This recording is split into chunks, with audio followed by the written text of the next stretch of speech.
have any inside information. The lady that did it, she got in there.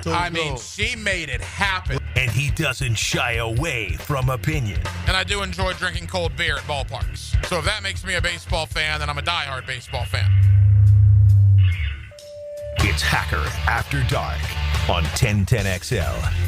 And a very good Tuesday evening to you, Jacksonville. It is Hacker After Dark, 1010XL, 92.5 FM with JJ LaSelva. The Hacker Ryan Green with you. Glad you are with us on a Tuesday night that finds us one day closer to the Final Four. Florida and Auburn, Saturday, 6:09 Eastern. Of course, you'll hear the game right here on 1010XL and 92.5 FM. We will certainly spend a lot of time on the Florida Gator basketball program tonight. In fact, a lot of our first hour will be Gator basketball related. Gator fans, you're in for a treat this evening. First, in about a half an hour or so, Sean Kelly, the play-by-play voice of the Florida Gators on the Gator Radio Network, will stop by. You will hear Sean's call of Florida Auburn, as you've heard all season long on the Gator Radio Network, right here on 1010XL this Saturday. We'll talk to Sean about Todd Golden, about this Gator run through the tournament, and the rematch with Auburn coming up in San Antonio in the Final Four. So Sean Kelly, the voice of the Gators, about 30 minutes or so away.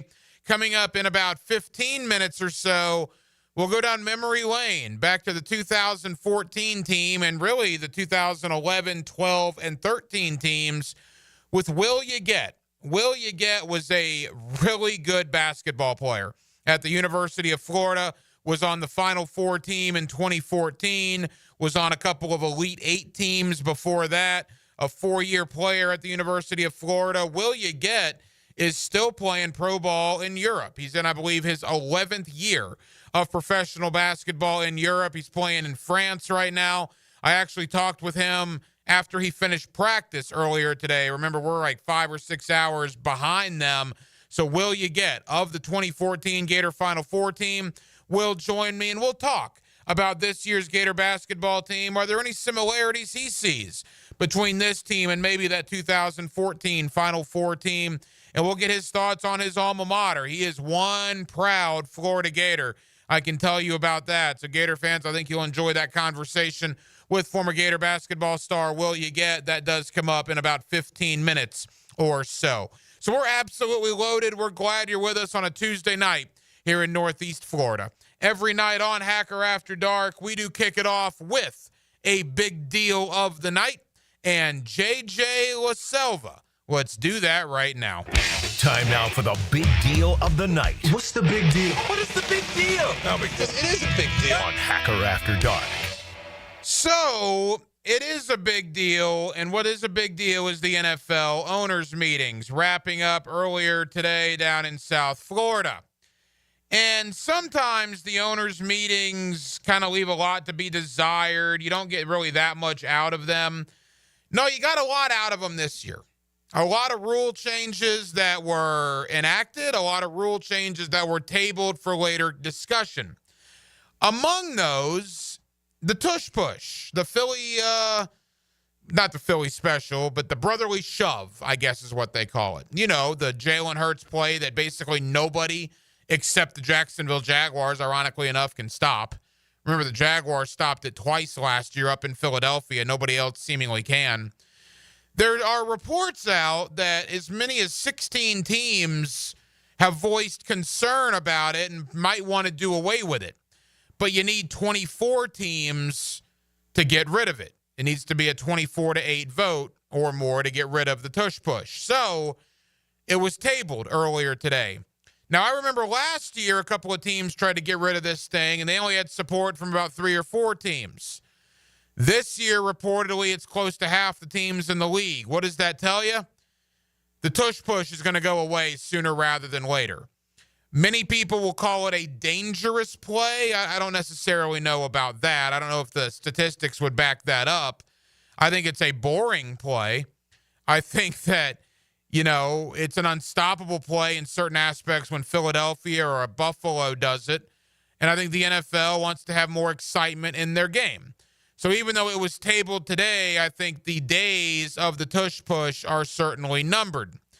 Talk about more excitement in the game. Well, the NFL is flat out determined at this point to get kickoff returns back into the game. Now, they thought what they did with the kickoff last year was going to bring more returns. But apparently what the special teams coaches around the league decided to do was just kick touchbacks anyway and have the ball brought out to the 30-yard line. Fair enough. The NFL said, all right, well, now we're going to have touchbacks come out to the 35-yard line. And you think 5 yards, that doesn't mean that much. Well, yeah, in the minds of NFL coaches, it does. NFL coaches, to my understanding, are not exactly thrilled about this change that has been enacted today by the National Football League. So what does this mean? Well, it means if you kick the ball out of the end zone on a kickoff, the receiving team gets the ball at the 35-yard line instead of the 30, which when today's game and today's kickers and how good they are, I mean, what are you talking? 20 yards, 25 yards, and you're in field goal range for some of these guys. Translation, you're going to see more kickoff returns brought into the game. Last year, injuries were down on the balls that were returned. It was weird formations that I think we got used to as the season went on. The NFL wants the return aspect brought back into the game. They're trying to make that so that's more logical for teams to do. And I think they've probably accomplished that today. Teams don't want to give the opposing team the ball at the 35, which is now what touchbacks will do. So I think you're going to have a lot more kickoff returns in the game in 2025. Overtime has been changed. Now, we knew in the playoffs, both teams had a shot to get the ball. That was not the case in the regular season until now. Now both teams, regardless if the first team scores a touchdown or not, both teams will get a chance to possess the ball. The odd thing is they're sticking with a 10-minute period instead of going back to 15. So with a 10-minute period and both teams having to possess the ball, you could be looking at more ties than maybe we've ever seen in the NFL. And my thought process, too, is, all right, if you're the first team that gets the ball, you're the very first team, don't you run the clock down as far as you possibly can? I mean, what happens if you possess the ball for 10 minutes or 9 minutes and 50 seconds and you kick a field goal with 10 seconds to go, or you score a touchdown in the final minute? Then what? Again, a lot of things have to be figured out there. We know both teams will get an opportunity to have the ball, but with that being said, it is only a 10-minute time period. But it is a change, and a drastic one when it comes to the NFL. Finally, technology is working its way onto the field in the National Football League. For years and years and years, in a billion-dollar industry, the National Football League has decided that they are going to decide how a first down is gained by having a chain crew on the sideline mark the ball and then bring a 10-yard length of chain onto the field to measure for a first down. We are not in 1986 anymore. We are in 2025. It is about time that goes to the wayside, and that is going to the wayside to an extent.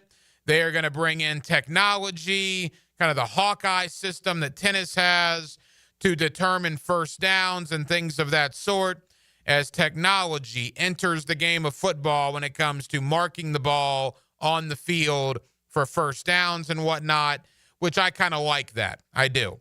And the only other one of note to bring up is there was a thought from a couple of teams that a wild card team that has a better record than a division champion should get a home playoff game.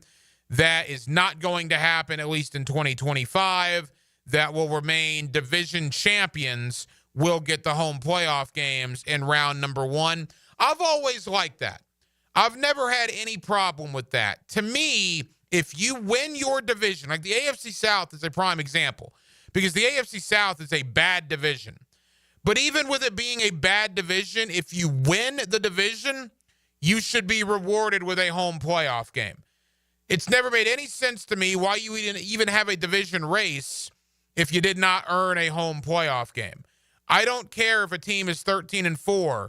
If they don't win their division, they should not be rewarded. If you're 10-7, 9-8, and you're a division champion, in my opinion, you should be rewarded with a home playoff game. The NFL seems to agree with me, at least for this year, so that'll be the case. We'll see what happens moving forward. But from a Jaguar point of view, that is a good thing, because odds are the AFC South champion again this year is likely to be 10-7, 9-8, maybe even worse than that. But at least if you win the South, you get that home playoff game on Wild Card Weekend. So I give a thumbs up to the NFL for keeping that in, because, again, I think winning the division should mean something, and it will mean something again here in 2025. So much more on the NFL rule changes. We'll certainly talk Jaguars tonight, a little Jaguar draft outlook with Ryan Roberts of A2ZSports.com. That comes up later on in the 9 o'clock hour. But for the remainder of the 8 o'clock hour, or a large majority of it, it's going to be Gator basketball. Again, Sean Kelly, the play-by-play voice of the Florida Gators on the Gator Radio Network. He joins us in about 20 or so minutes. Coming up next, will you get a terrific basketball player at the University of Florida from 2010 to 2014? Will you get was a fan favorite. I know I loved watching him play. I loved kind of the tenacity he brought to rebounds, defensively, what he did in the paint. Will you get was a terrific player at Florida. He's still playing pro ball over in Europe. I believe he's in year 10 or year 11 playing pro ball over in France. But will you get? I had the opportunity to catch up with him earlier today to talk about Todd Golden and this Gator basketball team. What does a guy that played in a Final Four for the University of Florida think about the job his alma mater is doing this year? Let's find out with former Gator basketball player Will You Get. He joins us next on a Tuesday night here in Jacksonville, Florida. We're glad you're with us. Hacker After Dark till 10 o'clock right here on 1010XL and on 92.5 FM. Mystery Men. I'm invisible. Can you see me? Yes. Dan Hicken and Jeff Prosser. Do I know you guys? I don't think so. 60% of the time, they talk sports all the time. Learn it, live it, love it. Mornings on 1010XL. We aim to please. Baloo here for Smoonez Vision. Why Smoonez Vision? Well, I've been with Dr. Neil Smoonez now since I got back to Jacksonville in 2006. 37 years of experience he has. Smoonez Vision is a family organization that focuses on personal high-quality medical and surgical eye care. Dr. Catherine Smoonez is fellowship trained in cornea and cataract surgery and all refractive surgery. Combined, that's 30 years plus in laser eye surgery. Visit SmoonezVision.com today. Here you can see.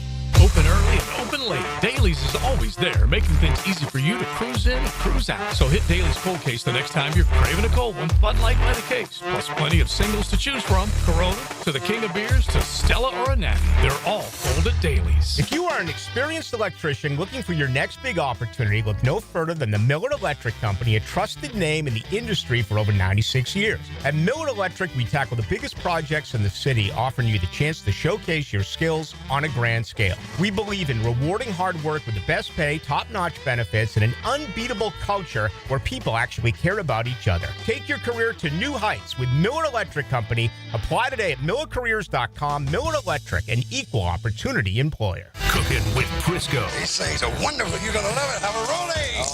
Catch CBS Sports senior NFL writer Pete Prisco every Friday afternoon on The Franchi Show. Brought to you by Showtime Sports Cards and Collectibles on 1010XL.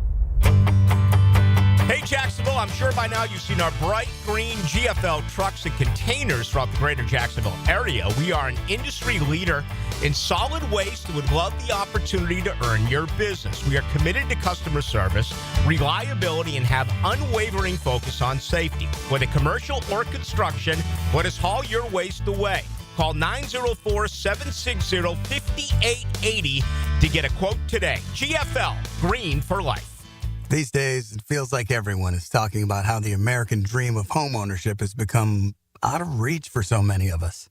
Well, Rocket is trying to give us more of a chance to own our homes. They're making homeownership simpler and more accessible to more people, turning renters into owners. Rocket believes that every one of us deserves a shot at the American dream. So, are you ready? Own the dream. Visit Rocket.com. That's Rocket.com.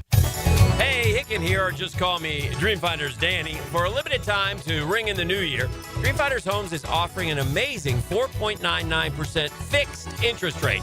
Now's your chance to lock down that rate and get in the game. You heard me right. It's 4.99 fixed interest rate on select move-in ready homes. Visit dreamfindershomes.com for sales event information and get in the game.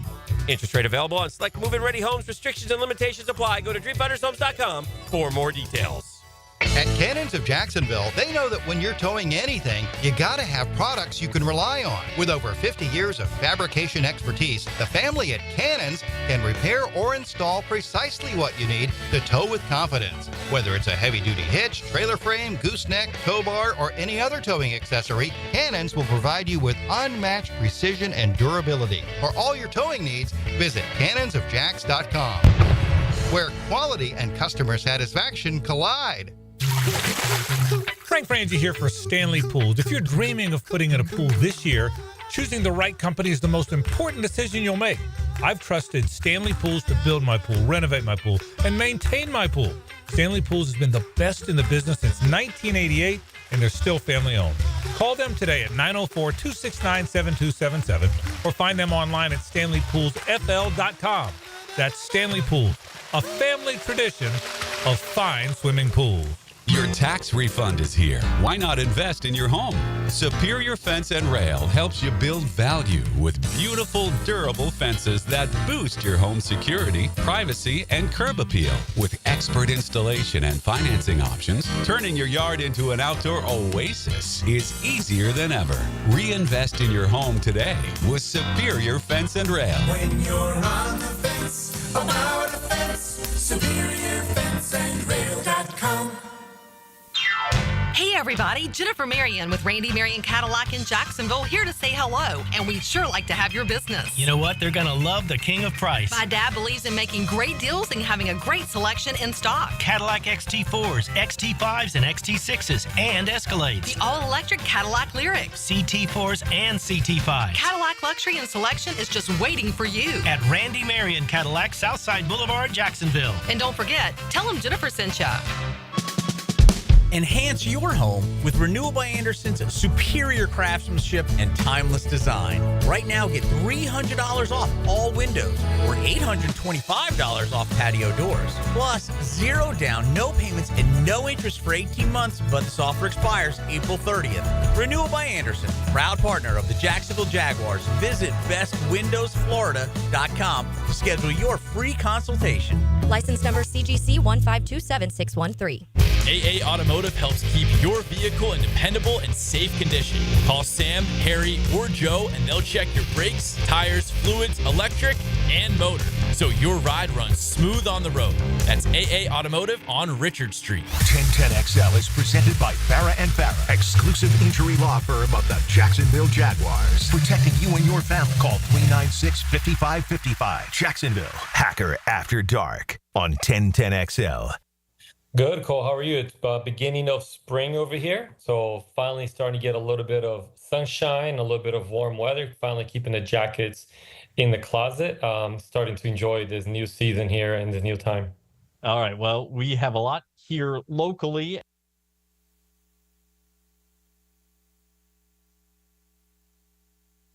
Back here on 1010XL at 92.5 FM in the city of Jacksonville. We are glad you are with us. Boy, the Gators in the Final Four for the first time in over a decade. It has been quite the run for Walter Clayton, Todd Golden, and the rest of this Gator basketball program. First time they've been in the Final Four in over a decade. The last time the Gators were in the Final Four was in 2014. And one of the key players on that Gator basketball team was Will Yeget. And Will joins us here right now on 1010XL. Will, it's a pleasure, man. How are you? How are you doing? I'm doing great. How about yourself? Hey, Will, we're good. Thank you for the time. And it's a busy time for you. I know you're keeping track of your Gators, but you're right in the midst of another season over there in Europe, man. Tell us about what you're up to these days. Yes, sir. I'm here playing in France right now. Doing well. 10th season as a pro, so can't complain. I'm healthy. I'm thankful that I'm still able to play at a high level, and just trying to add the years and stay healthy and see how far I can go. 10 years as a pro basketball player for Will You Get. That is absolutely sensational. All right, I know following you on social media, you're all into the orange and blue, your alma mater. You obviously had a ton of success with Billy Donovan back in the day at the University of Florida. Will, how fun has it been for you to watch this Gator basketball team do what they've done so far? Man, it's been great. It's been great. I think everybody is having a good time watching them play. They have had an amazing season, been put in different situations throughout the year, and they were able to win games. They lost some games as well, but they always were able to bounce back. I think this is a great team, great guys. Seem like they really enjoy playing for one another, and obviously winning helps, but it hasn't always been easy for them. And I feel like the fact that they're able to win in different kind of ways, I think that's really great for them.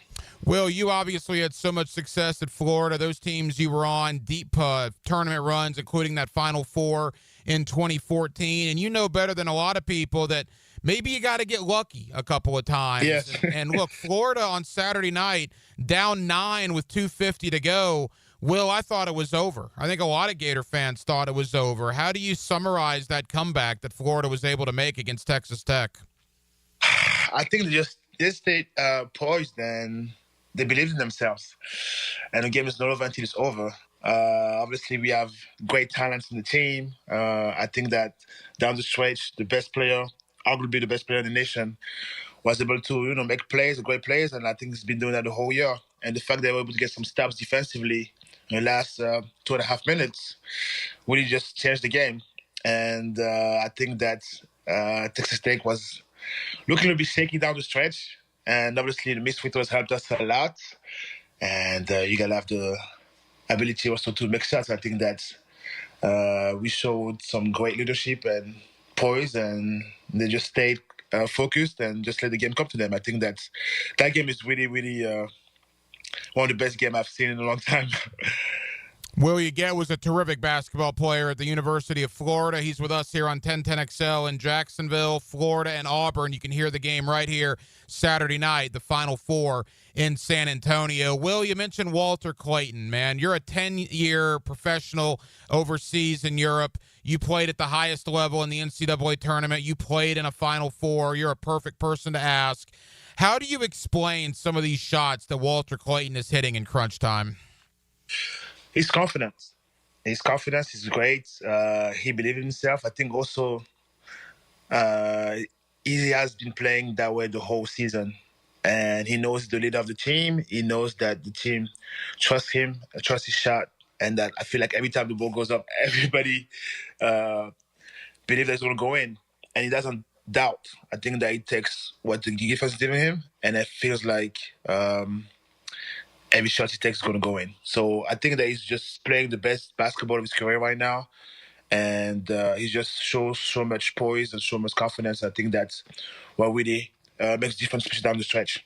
And it's a deep Gator team, particularly in the front court, Yes. Will. When you talk about Yes. Hand-Lockton and Condon and Hauk and, obviously Chinyalu and all these guys, I mean, what does it mean to be able to rotate so many bodies in and out of the lineup? I'm a big fan of Hauk, to be honest. I like his energy. I like his game. I think he's improving every single game. I saw that down the stretch in the last game. And the fact that, Florida has, I would say, 4 bigs that can just play 15, 20 minutes a game. I think that not a lot of teams have that kind of depth. And for a tournament like this one, I think it really helps the team be able to reach different bodies and also tire out the other team. And the fact that they are probably the best team and rebounding in the whole NCAA, I think that having all these guys crashing the boards every single possession, I think towards the whole game, the teams they play against gets tired, and that's really what makes the difference down the stretch. Now, Will, in 2014, your Final Four appearance, you guys saw UConn in the regular season. You played them again in the Final Four. That's going to be the same situation here. Florida played Auburn back in February. They see Auburn again in the Final Four. How is that dynamic? How does the first game maybe translate to the second game? Different game, different atmosphere, different goals. I think that the game in the regular season was just one game. This one is to advance to the championship game. So I think it's going to be a big challenge. I think Auburn's going to come ready to play and ready to show that the game they lost at home was just one game, and the fact that Florida beat them already, I hope that they come ready to play. I think they will. It's just going to be a tough battle because I think Auburn is a good team, experienced team as well. They have big bodies inside, and I think that whoever wins the inside battle would advance to the next game. Final moments with Will Yeget, former Gator great. He's over there in Europe playing in his 10th year in professional basketball in Europe. All right, Will, Billy Donovan, obviously the coach that you played for. He's got his name on the court here in Gainesville. Todd Golden, I think when Billy left, no one thought Florida would maybe get back to that point. And they're certainly not back to where Billy had them. But Todd Golden, in just his third year, has Florida back in the Final Four, has them as a number 1 seed, 34-4 overall. Just speak to the job that Todd Golden has done in such a short amount of time with your alma mater. Well, he was able to bring guys that, believe in his vision. I think also today with the transfer portal, it's not easy to keep guys in your team and get guys that won't commit to the team for the long run. And I think he was able to do that. And just the style of play, he's able to put together. Guys believe in him and believe in his vision. Guys want to play for him. And guys are having fun on the court. Obviously, winning helps. But he created just a different kind of mindset, a different kind of, vision and pace to the game. They play extremely fast. They play hard, or every position they can also guard. And they have guys that are able to do what needs to be done to win games. Playing defense, rebounding, hustle plays, and he had also talented guys that are able to make shots. I think that the fact that he was able to kind of change the face of Florida basketball for the past 3 years and obviously getting to Final Four this year, I think it shows that he's a really, really good coach, and also that hopefully in the years going forward he's able to maintain the same kind of flow of game he's able to put together the past 3 years, and I hope that he's able to continue his legacy at Florida. Will, as we wrap up, outside of Elijah Martin, not one Gator player has played in a Final Four. They're going to do that on Saturday night. You obviously had a lot of experience in Elite Eights. You made it to a Final Four as well. What's a piece of advice you would give this Gator basketball team as they get ready to play in San Antonio? Just keep playing like they've been playing. Keep believing in each other. They got here for a reason. They play a certain way the whole year, and they've been winning a lot of games. So don't try to change how they've been playing. And if they are down during the game, just keep believing in themselves, believing in what they've been working on. And just don't change anything now because it's been working. So keep doing the same thing and do it at a high level and put the best chance on your side to be able to win in advance. Will, do you ever make it back to Gainesville? I know you were certainly a fan favorite during your time over here. Do you ever make it back to these parts? Last time I came was 2022. I think it was in March. I watched the last game of the regular season against Kentucky, but haven't got a chance to go back there since then. I'm trying to go there, but it starts during the season because I'm playing here in France and my season is still going on, so it's hard for me to go there. But hopefully, eventually, I will have to go back there and see the new place, see the guys, and also attend the game. Well, you were certainly a fan favorite. Best of luck as your career continues over there in Europe. We certainly appreciate you taking time out for us tonight. Thanks for having me. Have a good day. There you go. Will Yeget with us here on 1010XL on Hacker After Dark. That was a lot of fun. I loved Will Yeget in the game he played. I didn't share this with him. JJ, you'll get a kick out of this. One of the best Prosser and Hacker rants that we ever had when we used to do crosstalk. Because there was a time back in the day where I was on the 10-to-1 program, JJ, which was right after.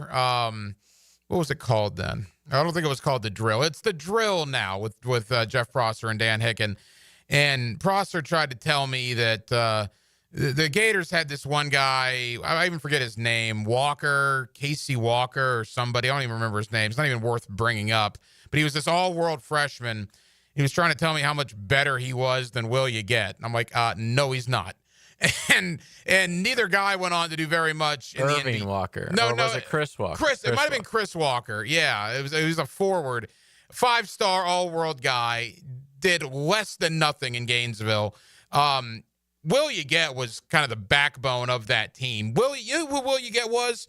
He was the Thomas Houck of that team. Now, he didn't score the way Houck did, but defensively, rebounding, he was so much fun to watch. And I'm happy for the success that Will You Get's having. 10 years over there playing pro ball in Europe.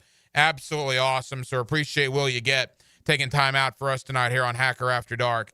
Gator fans, I hope you enjoyed that. Coming up next, we'll get even more into the Gator basketball team with Sean Kelly, the play-by-play voice of the Florida Gators. You'll hear his call on Saturday night, Florida and Auburn. We'll talk with Sean about this run the Gator team has been on, about Todd Golden and the job he has done, and his expectations heading to San Antonio. Sean Kelly, the voice of the Gators, joins us next right here on Hacker After Dark. Get loose in the corner and tight on the straightaway. He got loose. Way loose. This Sunday at Darlington. This is going to be tight right here. NASCAR is tuned up by Maxie's Mechanics on 1010XL. Blue here for the Blue Crab House, located right off of San Jose. It's on Jewington Creek Road. They've been around since 1996. Indoor-outdoor dining. Also, takeout is available at the Blue Crab House. Open 4:30 to 9, Tuesday through Saturday. Sunday, noon until 9. Remember, Tuesday, $2 margaritas. Wednesday, $1 oyster night. How about the blue crabs? How about my personal favorite, the Canadian snow crabs? Whatever it is that you fancy, you get it right there. The Blue Crab House. Florida heat is no joke. Is your air conditioner ready for it? At Duck Duck Air Conditioning, we've got a crazy offer just for you. We're giving away free AC inspections to our wonderful customers who now call and schedule. One of our expert techs will come look at your AC unit and make recommendations to ensure it's running at peak performance. But you must act today. A deal this good won't last forever. Call 904-862-6769. Duck Duck Air Conditioning. DuckDuckAC.com. Any required repairs are not included in the inspection. What could you do with an extra $75,000 right now, or even a couple $100,000? If you own a home, you can get that money in less than a week with Loan Pronto. Hey, Prosser here. Loan Pronto is the leader in quickly converting your home equity into cold hard cash, so you can pay off all your credit cards or start that home remodel. Loan Pronto has several easy options to let you access the cash from your home. There's virtually no paperwork, no cumbersome process, no junk fees, often no appraisals. Listen, the average homeowner now has over $300,000 in equity. That's your money. Use it. One client got $150,000 out and paid off all their credit cards, 2 car loans, and a personal loan, cutting their monthly expenses by $1,500. You can get approved in as little as 1 day, so act now with no hard credit pull up front. LoanPronto.com or 904-999-1508. Get the money you need for anything at 904-999-1508 or just go to LoanPronto.com. Equal housing lender, NMLS 1661781, subject to lender approval, NMLSconsumeraccess.org. E.T. here, and spring in Clay County means one thing, the award-winning Clay County Fair. It's more than just rides and a concert, it's an experience. Savor the flavors of classic fair treats, explore family-friendly attractions, and enjoy a perfect mix of small-town charm and big-time fun. Plan your trip with Explore Clay County Tourism and turn your visit into a getaway. Find the best places to stay, eat, and explore at exploreclay.com. And don't forget to share your fair adventures with #ExploreClay. The Masters is coming to 1010XL at Augusta. And Fantasy Golf on 1010XL returns. Win $1,000 of jewelry from Beards Diamonds. Teed up by Pella Windows and Doors. Go to 1010XL.com now. Tired of seeing the signs of aging? Spring is here, a time to renew. I'm Dr. Mark Capel, a board-certified dermatologist, here to help you look and feel your best with minimal to no downtime. Rejuvenate your skin, strengthen your core, and sculpt your body with advanced face and body treatments designed to restore your youthful glow and confidence. Just in time for spring and summer. A healthier, more fit you starts now. Visit dermagnify.com and step into spring looking and feeling your best. Denny Thompson here. If you haven't heard, Tyson Sound & Security has a house built right inside their showroom, showcasing complete home automation and security systems. You have to see it to believe it. This setup can recognize intruders who approach your door and alerts them to leave if there's a break-in.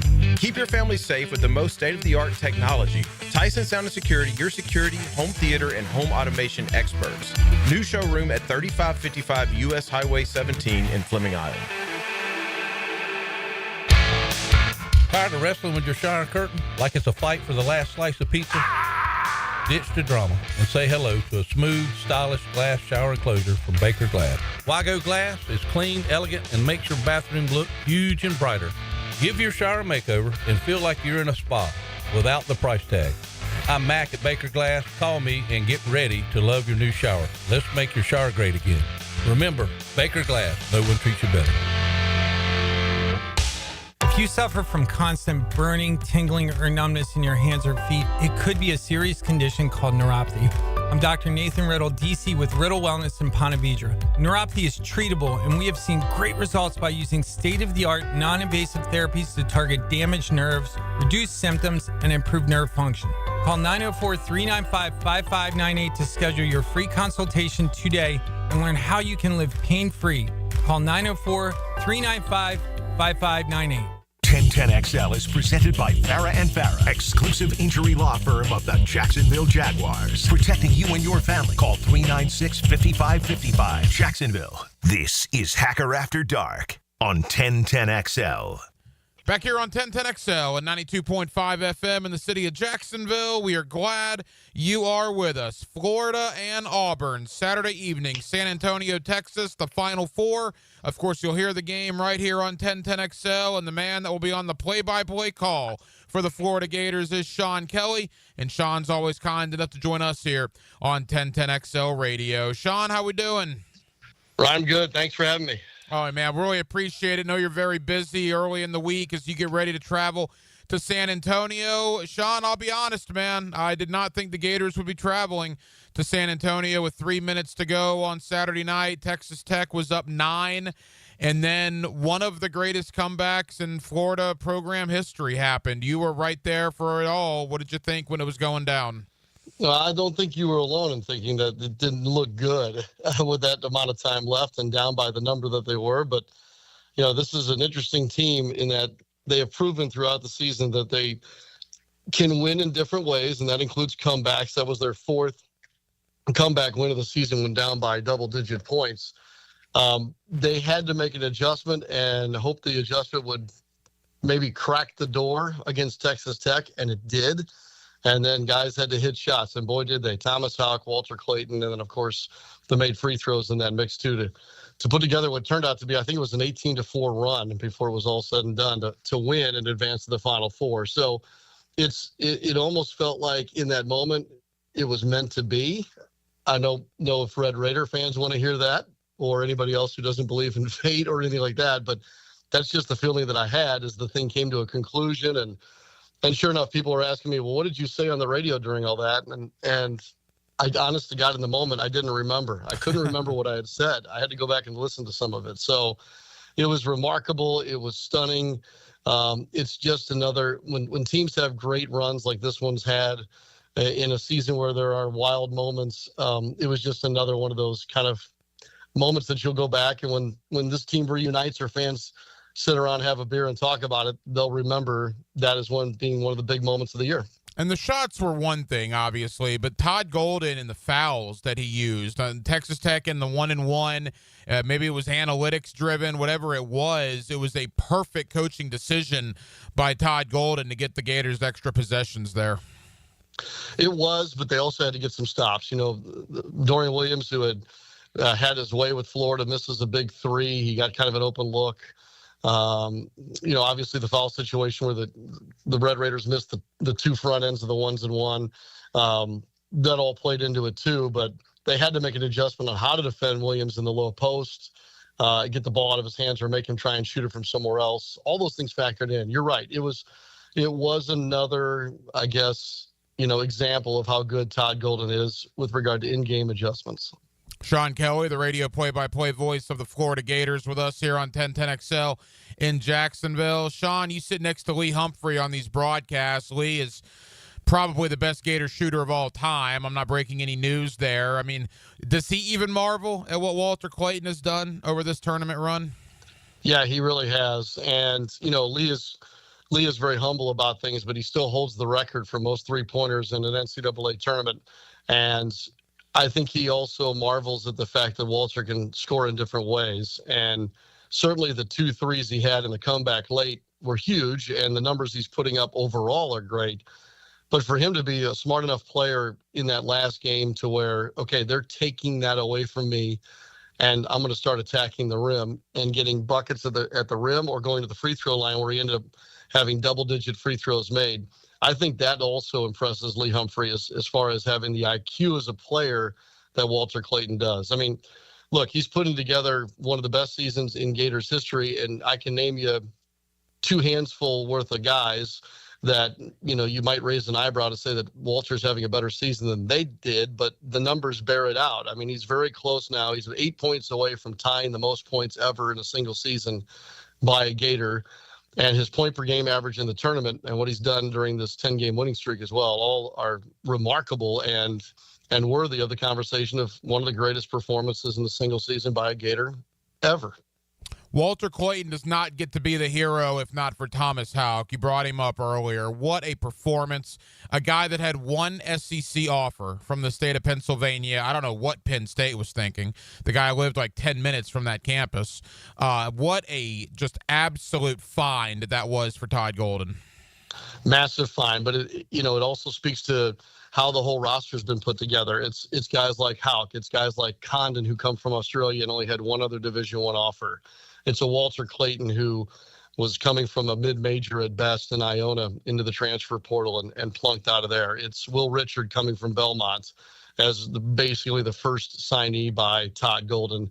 It's this collection of players that all kind of embody this spirit that the team has.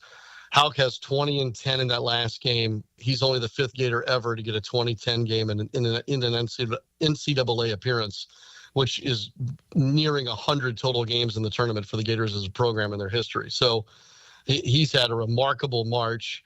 And even when he had to start the second half in the game prior when Alex Condon went down with the ankle, that's a game-and-a-half run there by Thomas Houck that is as important, as you said, as anything else as far as the Gators advancing to the Final Four. A couple of more for Sean Kelly, the play-by-play voice of the Florida Gators. You will hear Sean on the call Saturday evening right here on 1010XL, Florida and Auburn in the Final Four in San Antonio. You look at this Gator basketball team, Sean, and I hate saying team of destiny because I think that term is overused, but there's no doubt in the last week and a half there's been some odd things. I mean, you could legit argue that UConn probably outplayed them for a majority of that game, yet when it mattered, Florida made the plays. Same thing with Texas Tech. I mean, down 9 with 2:50 to go. I think the analytics said Texas Tech had like a 95% chance of winning that game, yet Florida comes back and wins the game. I don't know if Florida's played their best, but in crunch time, in the UConn game and the Texas Tech game, man, have they come through. Yeah, no doubt. I mean, just look at Walter Clayton in clutch time during this tournament. He's 18 points and 5 for 5 from the field. It just kind of is a, point in the case that you're making with regard to the Gators getting this done. I think that they're excited that they get a couple of days practice here this week to kind of polish some things up, tune some things up before the weekend, because they've gone on this torrid pace now from the first of the month till now, and it hasn't been perfect. They've just found a way. But when you look at the level of competition they're going to see this weekend, they better get things tuned up and be back to where they were in dominating teams at the end of February and early March. I thought it was interesting that Todd Golden earlier this week, I don't know if he was quoted directly, but the thought was that he was going to reach out to Billy Donovan, obviously maybe pick his brain a little bit. We talk about Lee Humphrey, a guy you're with on the radio broadcast that has a couple of national championship rings as well. Will Todd Golden look to talk to some of those former Gators staff and players from the 06-07 year to maybe get his guys ready for what they should expect in San Antonio? I can't speak for Todd Golden, but I know him well enough that he won't let an opportunity to gain some knowledge or some edge at any turn that he can. So that wouldn't surprise me if he does do that. All right, Florida and Auburn, it's rematch. And look, I got Auburn buddies, Sean, that are telling me, it's revenge, right? It's the revenge game because Florida won in February. Here's my thought on that. It's as if the powers that be in the media when it comes to covering the SEC were not aware that Florida beat Auburn, because after that game on February 8th, Auburn did not fall below Florida in the rankings. Auburn was still ahead of Florida in the SEC power rankings. I went back and looked it up. If I'm Todd Golden and the Gators, you can talk about revenge all you want. I'm telling my guys, hey, you already beat this team once. You weren't given really any credit for that. Let's go out there and let's do it again. Well, I think that maybe you have to be the edge, because if you are looking to be an underdog in the Final Four, people will laugh at you. And I don't know if they care about people laughing at them, but as far as motivating his team or keeping this mantra that they've had this whole time about having a chip on their shoulder and maybe not being talked about in the way they should, That's an easy way to do it. And I don't think you're too far off on that. Although I do think that in a lot of ways, with regard to the resume for this team and everything else, the powers that be are the ones that matter, saw the value in that win 8 weeks ago. And it certainly did go a long way in helping the Florida Gators understand who they were and what they could do. What are your memories from that game? I guess the things that stand out to me are they did that without Elijah Martin and without Micah Handlocked. And now Klobuchar had a really good game. He's kind of fallen out of the rotation, so I don't know how much we can take away from game number one. But certainly it looked like the front court guys, even without Handlocked, and they were frustrating the Auburn front court guys back in February. Absolutely. And the fact that Florida fell down by double digits in that game on the road in one of the toughest places to play in college basketball, they showed their resilience. It's one of the 4 double-digit comeback wins that I referenced earlier, that being at Auburn 8 weeks ago. I do think that there is a belief that the collection of Gators bigs are the remedy for a guy like Janai Broome, and we don't know how healthy he is going in. And the Elijah Martin factor is interesting because it adds another piece that neither team had to deal with in that first meeting. A, Florida playing without him, but B, Auburn not knowing what they're getting with the Gators team with Martin now included this Saturday night. Final moments, Sean Kelly, the radio play-by-play voice of the Florida Gators. All right. You look at this game, and Sean, they're 34-4, right? Obviously, we all want Florida to win the national championship. That goes without saying.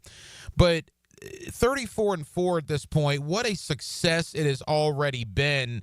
I'm not going to say house money because you get this close, you want to win it all, but man alive, what a run this has been regardless of what happens this weekend.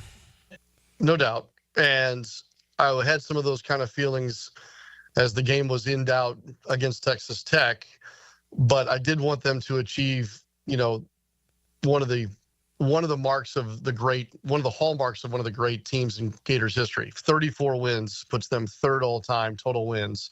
They can match the 06-07 team with 35 if they win on Saturday, and certainly they want to be included in the club that has the 2 national championships. But they're the 6th Final Four team in the program's history, and there are a lot of metrics and numbers that would rank them higher than maybe some of the other Final Four teams. But look, they're going to look at this as job not finished unless they're there cutting down the nets on Monday, which is the way they should go about it. But if I'm going to be somewhat objective here, I'm kind of with you in that no matter what happens on Saturday, this will still be considered one of the greatest seasons in the program's history. Sean, final question. You know Todd Golden as well as anybody in the work that you do as the play-by-play voice of the Gators. 39 years old, and he's 34-4 in 3 years on the job and has the Gators back in the Final Four. I mean, what can you say about the work he's done there in such a short amount of time? The Gators hired the right guy, and his methods of roster building, talent evaluation, motivation, in-game adjustments, right now it appears to be the full package. And it's pretty cool that he's now included in this group of 4 coaches this weekend. Strangely enough, 2 of them in their 30s, 2 of them in their 60s. It's as if he and John Shire now represent kind of the new age of these coaches. And what both of those guys have done in their first 3 years with their programs is remarkable. And I'll give Todd one more flower here, as the young people say. What he inherited when he took this job was far less sufficient than what John Shire inherited at Duke. And so in that sense, I believe that Todd is maybe a cut above even as to say what they've accomplished in their 3 years. Sean, as far as the broadcast on Saturday, what time does it start and what can people here in Jacksonville look forward to? Yeah, 5:30 Eastern time, and folks are going to tune in to 1010XL because there are streaming restrictions in the tournament due to a number of different rules and policies and otherwise. So the old-fashioned way, my friend, tune into 1010 and get ready to go at 5:30, and we'll tip it off at 6:09. Sean Kelly, the play-by-play voice of the Florida Gators. Sean, safe travels to San Antonio. Let's bring back a national championship. All right, Ryan, thanks. Go Gators.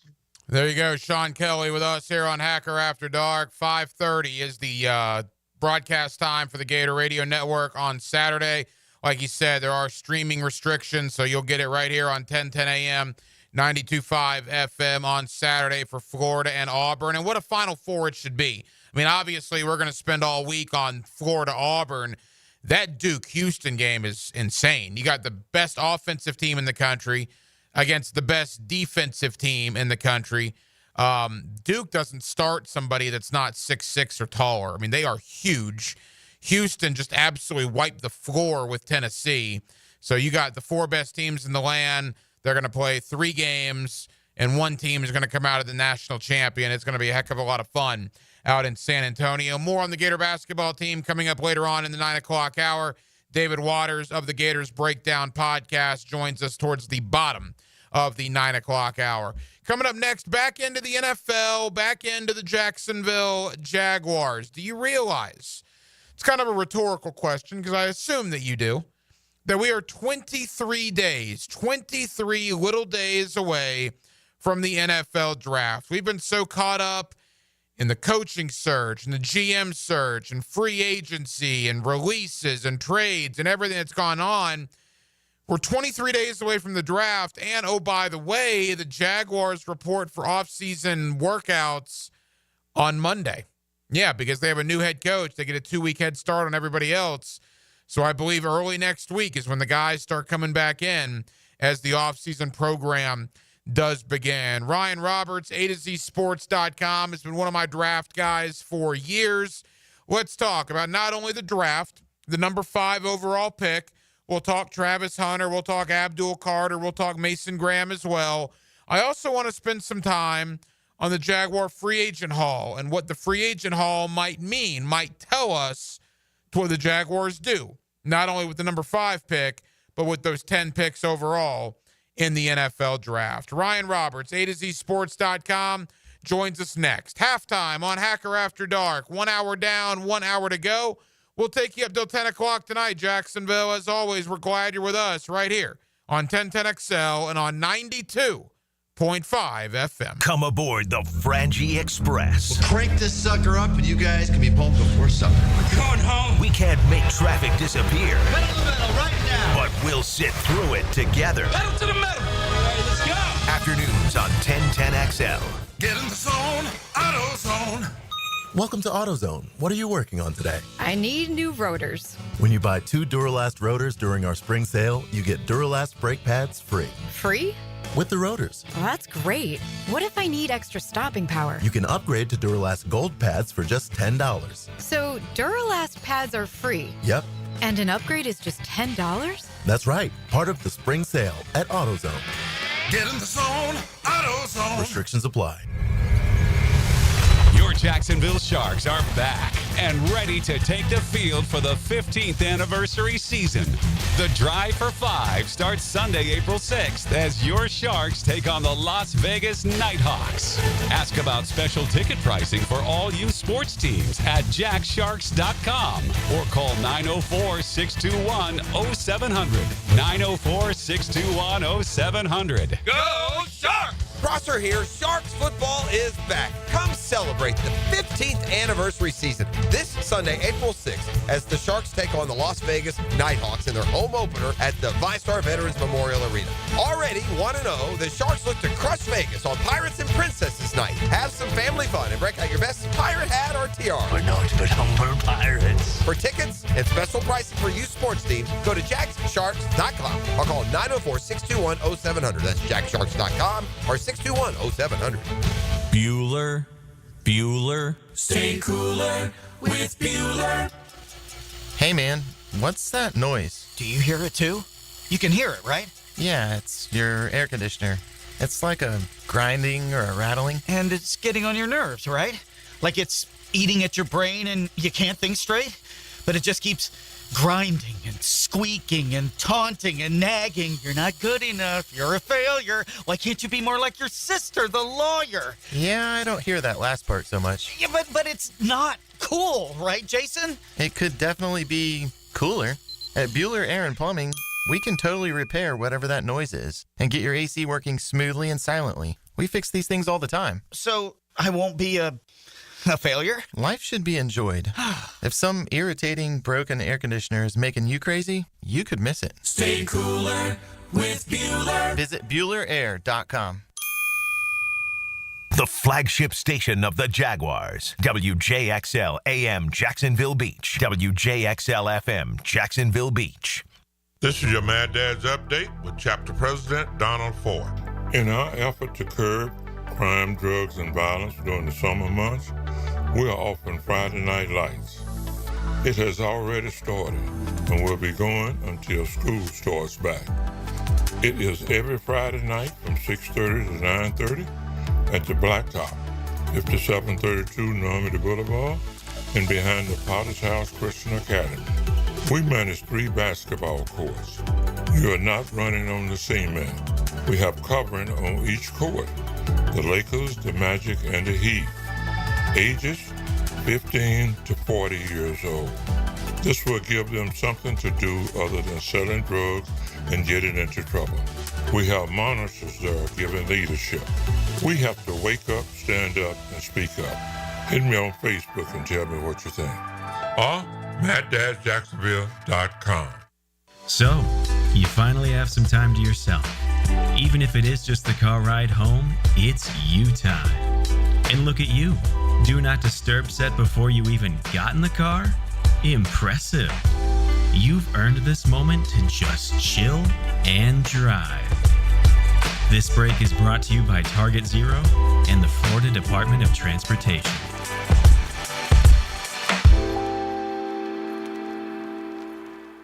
Here's your 1010XL community calendar of local events and nonprofit groups helping people here at home. Boots on the Green, a music festival, delicious food closest to the pin contest, and a silent auction. Sunday, April 6th at the Yards in Ponte Vedra. Log on music.thefoundationcares.org to support this worthy cause. Go fishing for your share of more than $40,000 in cash and prizes at the Wolfson Children's Hospital Bass Tournament. Register by May 13th. If you'd like to help support domestic violence victims, you can get involved in the Par for a Purpose Golf Tournament, hosted by Micah's Place at the Golf Club of Amelia Island on June 20th. Register and learn more at micahsplace.org/golf. Your high school girls can join the Duval Tides girls rugby team. No tryouts and no experience necessary. Learn everything you need to know at Jack's HS Girls Rugby on Facebook and Instagram. You can find out how to share your community event at 1010XL.com.